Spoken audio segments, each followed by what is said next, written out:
Welcome to the lecture series on data structures with Python. अभी क्योंकि हम जो है वो अरे लिस्ट को ही जो है वो स्टडी कर रहे हैं, तो नेक्स्ट हमारा जो है वो अरे लिस्ट पे सर्चिंग ऑपरेशन को हम डिस्कस करेंगे। और सर्चिंग ऑपरेशंस को अगर हम नॉर्मली अगर डिफ़ाइन करें तो दो बेसिक जो है वो सर्चिंग ऑपरेशंस हैं, जिसमें एक जो है वो लीनियर सर्च है और दूसरी जो है वो बाइनरी सर्च है। तो आज के टॉपिक में मेन हमारा फोकस जो है वो लीनियर सर्च होगा। लेकिन उससे पहले हम जो है वो जनरली जो है वो अरे लिस्ट में सर्चिंग को डिस्कस करेंगे। Searching in the context of data structures refers to the process of locating a specific item such as a value or a record within a data structure. The goal of the search operation is to determine whether the desired item exists in the data structure and often to retrieve its associated information or its position. The efficiency of a search operation varies based on the type and organization of the data structure as well as the specific search algorithm applied. Common search methods include linear search and binary search. In short अगर हम देखें तो basically हमने जो है वो अरे list में सर्चिंग का मतलब ये है कि हमने कोई स्पेसिफिक आइटम, वैल्यू या रिकॉर्ड जो है वो अपने डेटा स्ट्रक्चर में से फाइंड आउट करना है। और फाइंड आउट करने का मतलब ये है कि हम बेसिकली जो है ये डिटरमिन करेंगे, क्योंकि वैल्यू जो है वो हमारे डेटा स्ट्रक्चर में अगर एग्जिस्ट करती है तो उसकी पोजीशन क्या है, और उसको हमने वहाँ से जो है वो फाइंड आउट करना है, उसकी पोजीशन फाइंड आउट करनी है। और उसकी पोजीशन फाइंड आउट करके हमने वहाँ से उस वैल्यू को रिट्रीव करना है, और उसको हम किसी और एल्गोरिदम में या किसी और पर्पज़ के लिए उस वैल्यू को यूज़ कर सकते हैं। और इसकी मेन जो है वो दो टेक्निक्स हैं, एक लीनियर सर्च है, दूसरी जो है वो बाइनरी सर्च है। अब लीनियर सर्च को अगर हम डिफ़ाइन करें तो we can say that linear search, also known as sequential search, is a method for finding an element within a list or array. It sequentially checks each element of the list until a match is found or the whole list has been searched. Linear search को basically जो है वो sequential search भी कहा जाता है, और इसके अंदर हम जो है वो एक एलिमेंट को फाइंड करते हैं फर्स्ट इंडेक्स नंबर से आखिरी इंडेक्स नंबर तक, वन बाय वन जो है वो एक index number by index number आगे मूव करते हैं, और तब तक मूव करते जाते हैं जब तक वो हमें एलिमेंट मिल नहीं जाता या लिस्ट जो है वो एंड नहीं हो जाती। अब इसके अगर हम एक एग्ज़ाम्पल लें तो हमारा यहाँ पे टारगेट ये है कि हमने 8 वैल्यू को फाइंड आउट करना है। तो उसके लिए जो है वो हम, और लिस्ट में जो एलिमेंट अगर आप देखेंगे तो यहाँ पे जो है वो सॉर्टेड नहीं है। तो लीनियर सर्च बेसिकली जो है वो हम तब अप्लाई करें जब हमारी लिस्ट जो है वो सॉर्टेड ना हो। अगर सॉर्टेड हो तो फिर हम जो है वो प्रेफर नहीं करते कि हम लीनियर सर्च को अप्लाई करें, फिर हम बाइनरी सर्च की तरफ जाते हैं। तो अभी क्योंकि हमारी लिस्ट जो है वो सॉर्टेड नहीं है, तो इसलिए हम जो है वो लीनियर सर्च अप्लाई कर रहे हैं इस पर। और हमारा टारगेट क्या है कि हमने वैल्यू 8 को फाइंड आउट करना है। तो उसके लिए हम करेंगे क्या, हम इंडेक्स नंबर 0 से शुरू करेंगे। पहले इंडेक्स नंबर 0 वाली वैल्यू उठाएंगे, उसको कंपेयर करेंगे कि क्या वो इक्वल टू 8 है या नहीं है। अगर वो इक्वल टू 8 होगी तो इट मीन हमें वो एलिमेंट मिल गया और हम यहाँ से रिटर्न कर देंगे। तो पहली वैल्यू जो इंडेक्स नंबर 0 पे है वो बेसिकली 30 है। 30 को हम कंपेयर करेंगे क्या वो 8 के इक्वल है या नहीं है, तो ये इक्वल नहीं है, तो इट मीन्स कि हमें वो एलिमेंट नहीं मिला। तो अब हम एक इंडेक्स नंबर आगे मूव कर देंगे, और नेक्स्ट हमारा जो वैल्यू होगी वो इंडेक्स नंबर 0 पे पड़ी है जो कि 15 है। और अब हम 15 और 8 को कंपेयर करेंगे, 15 और 8 भी इक्वल नहीं है, तो एक इंडेक्स नंबर आगे फर्दर मूव करेंगे। तो नेक्स्ट इंडेक्स नंबर 2 पे जाएंगे, वहाँ से 20 को उठाएंगे, 20 को कंपेयर करेंगे 8 के साथ, और 20 इक्वल टू टारगेट नहीं है, तो हम फिर एक इंडेक्स नंबर आगे मूव करेंगे और नेक्स्ट इंडेक्स नंबर 3 पे जाएंगे। इंडेक्स नंबर 3 से 5 को 8 के साथ कंपेयर करेंगे, और 5 भी इक्वल टू 8 नहीं है, तो इट मीन्स कि अभी वो एलिमेंट हमें जो है वो नहीं मिला, तो हम एक इंडेक्स नंबर जो है वो आगे मूव कर जाएंगे और नेक्स्ट हम जो है वो इंडेक्स नंबर 4 पे जाएंगे और इंडेक्स नंबर 4 पे जो वैल्यू है वो 6 है। तो अब हम 6 को कंपेयर करेंगे 8 के साथ, तो अब भी हमें ये वैल्यू जो है वो नहीं मिली, तो हम जो है वो अब जाएंगे इंडेक्स नंबर 5 पे, इंडेक्स नंबर 5 वाली वैल्यू उठाएंगे और इंडेक्स नंबर 5 पे क्योंकि 8 पड़ा है तो 8 इक्वल टू 8 है जो कि हमारा टारगेट है, तो हमें ये वैल्यू मिल गई है और वो इंडेक्स नंबर 8 पे है। तो यहाँ पे हमारी जो है वो लीनियर सर्च एंड हो जाएगी और यहाँ से इसका इंडेक्स नंबर या उस वो वैल्यू जो कि हमारी एप्लीकेशन के मुताबिक या प्रॉब्लम के मुताबिक हमारी रिक्वायरमेंट होगी, या सिंपल अगर मैसेज रिटर्न करना हो कि item found add index number, तो हम वो इंडेक्स नंबर रिटर्न कर देंगे, या अगर हमने वो वैल्यू रिटर्न करवानी है तो अब हम इस इंडेक्स नंबर से वो वैल्यू भी रिटर्न करवा देंगे। और वैल्यू बेसिकली वो तो हमने ख़ुद जो है वो टारगेट देते हैं कि हमने 8 फाइंड करना है, तो एक्चुअली यहाँ पे ऑब्जेक्टिव होता है कि हम उसका इंडेक्स नंबर फाइंड कर सकें कि वो एलिमेंट कौन से इंडेक्स नंबर पे पड़ा है।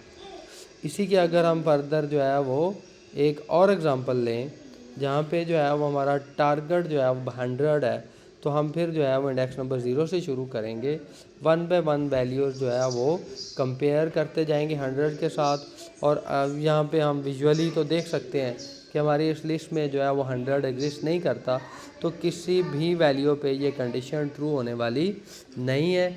लेकिन अगर हम यहाँ पे इन शॉर्ट अगर हम देखें तो हमें 1 बाय 1 इंडेक्स नंबर 0 2 ऑनवर्ड जो है वो हम 1 बाय 1 वैल्यू जो है वो कंपेयर करेंगे, इंडेक्स नंबर 2 वाली वैल्यू कंपेयर करेंगे, फिर इंडेक्स नंबर 3 पे जो वैल्यू है वो कंपेयर की, वो भी इक्वल नहीं है, अगेन इंडेक्स नंबर 4 वाली वैल्यू कंपेयर करेंगे, उसके बाद इंडेक्स नंबर 5 वाली वैल्यू कंपेयर करेंगे, फिर इंडेक्स नंबर 6 वाली वैल्यू जो है वो कंपेयर करेंगे और यहाँ पे डेफिनेटली 10 था तो ये भी इक्वल नहीं है। उसके बाद इंडेक्स नंबर 7 की वैल्यू उठाएंगे जो कि 1 है, 1 भी इक्वल टू 100 नहीं है, तो फिर हम इंडेक्स नंबर 8 पे जाएंगे, वहाँ पे 50 पड़ा है, हम 50 को कंपेयर करेंगे तो 50 भी इक्वल नहीं है। और इसके बाद नेक्स्ट हमारी लिस्ट जो अब एंड हो चुकी है क्योंकि इंडेक्स नंबर 9 पे कोई वैल्यू नहीं है, तो इसका मतलब यह है कि ये एलिमेंट जो कि 100 है ये हमारी लिस्ट में एग्जिस्ट ही नहीं करता, या ये एलिमेंट जो है वो लिस्ट में नहीं है। तो यहाँ पे फिर हमें डेफिनेटली ये रिटर्न करना होगा कि एलिमेंट नॉट फाउंड, या एलिमेंट जो है वो लिस्ट में एग्जिस्ट नहीं करता। तो इस तरह का फिर जो है वो मैसेज डिस्प्ले करवा दिया जाता है। अगर हम इसका जो है वो सूडो कोड को सर्च करें, लीनियर सर्च के सूडो कोड को डिस्कस करें, तो हमें एक फंक्शन डिफ़ाइन करेंगे जिसमें अरे लिस्ट पास करनी है, साथ वो टारगेट यानी वो वैल्यू देंगे जिसको हमने सर्च करना है। हम यहाँ पे लूप लगाएंगे जो कि 0 से शुरू होके अरे के जो है वो आखिरी इंडेक्स नंबर तक जाएगी और उसके बाद हम एक कंडीशन लगाएंगे कि अरे के इंडेक्स नंबर 0 पे जो वैल्यू पड़ी है वो इक्वल टू टारगेट है, अगर इक्वल टू टारगेट होगी तो हम आई रिटर्न कर देंगे। तो इट मीन ये 0 टू लास्ट इंडेक्स नंबर तक, जहाँ तक हमारी लिस्ट का लास्ट इंडेक्स नंबर है। अरे का साइज़ बड़ा भी हो सकता है जो हमारे पास अरे लिस्ट है, लेकिन हमारा कंसर्न बेसिकली जो है वो यहाँ पे वैलिड लिस्ट का है कि जिसमें वैल्यूज़ जो हैं वो एग्जिस्ट करती हैं, वो ब्लैंक स्पेसेस या ब्लैंक इंडेक्सेस हमारा यहाँ पे फोकस नहीं होगा। जैसे एलिमेंट मिल जाएगा तो हम उसका इंडेक्स नंबर रिटर्न कर देंगे और उसके बाद जो है अगर वो एलिमेंट नहीं मिला तो पहले केस में अगर हम देखें तो हमें इंडेक्स नंबर 5 यहाँ पे रिटर्न होगा। अगर दूसरा केस जहाँ पे हमने 100 लिया था तो फिर ये कंडीशन जो है वो कहीं पे भी ये कंडीशन ट्रू नहीं होगी, तो फिर हमें जो है वो यहाँ पे आएंगे तो यहाँ से फिर रिटर्न जो है वो -1 करना पड़ेगा। इसी को अगर हम प्रैक्टिकली अगर इम्प्लीमेंट करते हैं पाइथन में, तो हमें जो है वो पहले हम जो है वो इंपोर्ट करेंगे numpy को, ये क्लास डिफ़ाइन करेंगे, क्लास डिफ़ाइन करने के बाद जो है वो इनिट फंक्शन डिफ़ाइन किया और वहाँ पे हमने n = 10 लिया और साथ ही जो अरे लिस्ट थी उसको हमने 10 to 100 तक वैल्यू से इनिशियलाइज़ करवा दिया। और यहाँ पे हमने उसके साथ ही डेटा टाइप भी दे दी कि यहाँ पे जो हमारी जो अरे लिस्ट है उसमें इंट 32 टाइप की वैल्यूज़ जो है वो हमने स्टोर करवानी है। उसके बाद हमने लीनियर सर्च को अप्लाई किया, और लीनियर सर्च को जब अप्लाई कर रहे हैं तो हम यहाँ से सिर्फ आइटम पास कर रहे हैं या वो वैल्यू पास कर रहे हैं जिसको हमने सर्च करना है, क्योंकि हमने इसको एज अ क्लास इम्प्लीमेंट किया है। जब एज अ क्लास इम्प्लीमेंट किया है तो एन और माई लिस्ट ये ऑटोमेटिकली जब हम उस क्लास का ऑब्जेक्ट क्रिएट करेंगे तो वहाँ पे अवेलेबल होंगे।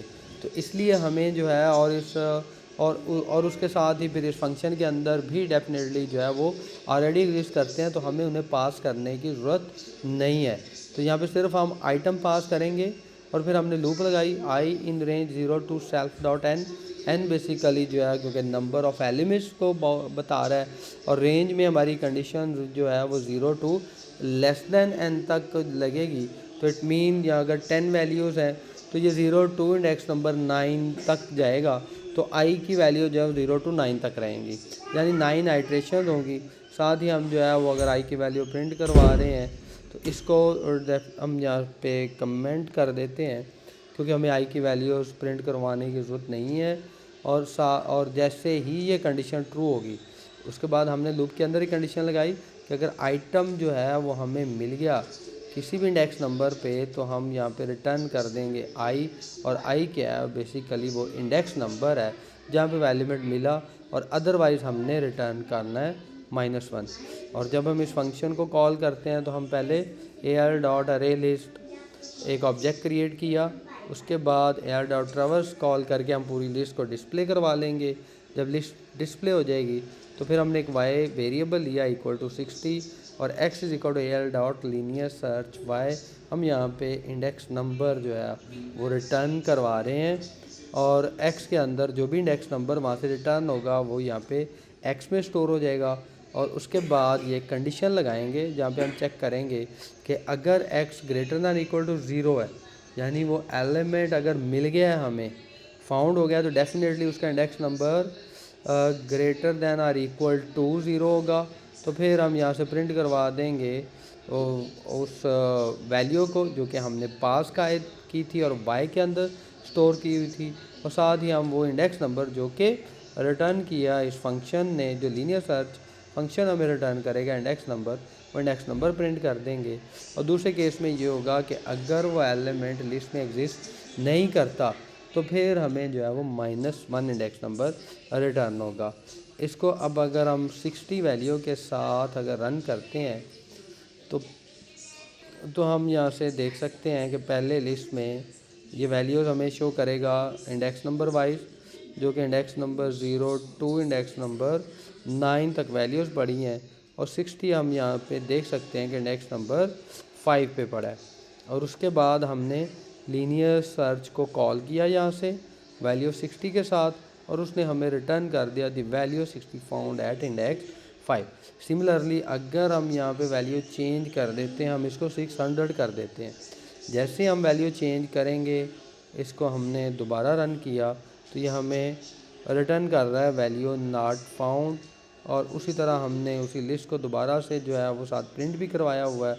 तो अब हमें वो वैल्यू इंडेक्स बेसिकली फंक्शन ने यहाँ से रिटर्न क्या किया -1, और ये कंडीशन हमें ये बता रही है कि वो वैल्यू ग्रेटर दैन और इक्वल टू 0 नहीं है जो वहाँ से रिटर्न हुआ है इंडेक्स नंबर, तो वो -1 है। तो -1 पे जो है वो हम यहाँ से प्रिंट करवा रहे हैं वैल्यू नॉट फाउंड। अब हम इससे आगे फर्दर मूव करते हैं तो हम आते हैं इसकी टाइम कम्प्लेक्सिटी पे। The time complexity of the linear search algorithm is big O n, where n is the number of elements in the array in the best case scenario. The target element is the first one in the array, resulting in a constant time big O1 operation in the average and worst case scenario. However, the time complexity remains linear. कि अगर हमें यहाँ पे linear search में अगर तो वो element जो है वो हमारे इंडेक्स नंबर 0 पे पड़ा है तो फिर तो उस पर जो है वो बिग O1 आएगी टाइम कम्प्लेक्सिटी। लेकिन अगर हम वर्स्ट केस सिनेरियो में जाते हैं तो वर्स्ट केस सिनेरियो में ये है कि वो एलिमेंट सर्च करने में हमें जो है वो n नंबर ऑफ़ कंपैरिजंस करने पड़ेंगे। और n नंबर ऑफ़ कंपैरिजंस का मतलब ये है कि जो वैल्यू फाइंड करते वक्त जो है वर्स्ट केस सिनेरियो में बिग O n जो है वो इसकी टाइम कम्प्लेक्सिटी रहेगी।